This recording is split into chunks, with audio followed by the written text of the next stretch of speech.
How are you now? James here, VFS Group, with a really quick burst on exactly what's just been going on today. It's Tuesday, first Tuesday, and beware because the crocodiles are out and they will bite you. And I'll tell you why in a second. People are getting snapped out there in this market and not for no reason at all. First Tuesday of the month, RBA was back to their desks, shaking the chicken bones, whatever it is that they do, to figure out interest rates. Already predicted and widely predicted and expected that it was going to be a 25 basis point hike. It was, however, there was something very different in the wording. So let's have a look at something that I was looking at here. We look over here. This is a Macquarie Bank note from yesterday, just talking about high frequency. I mean, the headline just says it all. High frequency consumer data has consumer remaining resilient despite rising interest rates. People are continuing to go and buy and spend. And let's have a look at the monthly growth.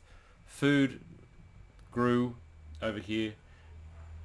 Household goods, November growth, 2.9. Clothing, footwear, they had a total of 3.9.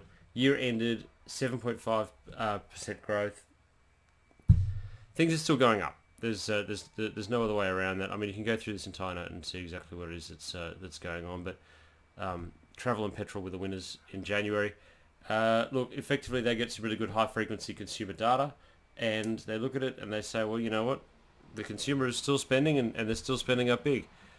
What does that mean for rates? What does that mean for interest rates? Effectively, the RBA changed the very, very last part of their wording, and I've got it. I had it up here a second ago. However, it was basically saying it went from our expectation and the expectation of the person that I follow most, Gareth Ed, who's head of economics, Australian economics at the Commonwealth Bank.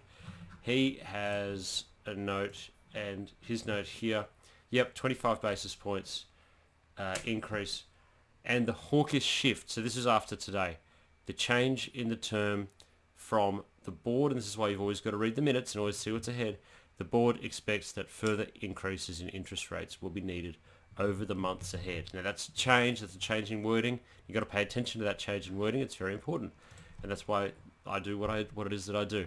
Expect more interest rate increases. Now this is interesting because originally I thought when I read the RBA minutes that it would be like they're just sort of saying that they want to increase rates. However, Gareth, when he says that it looks like they might actually be increasing rates, I'm inclined to believe that is the case.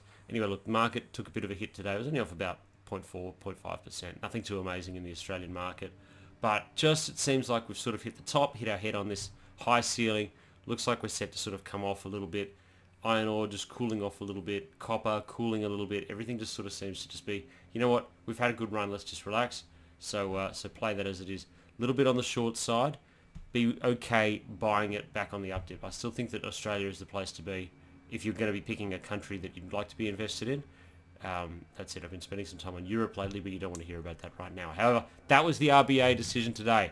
Pay attention. So the crocodiles are out, and if you don't pay attention, then you're going to get snapped, and that's what I got. Anyway, have yourself a good time and do your best. But please, if you are spending money, stop.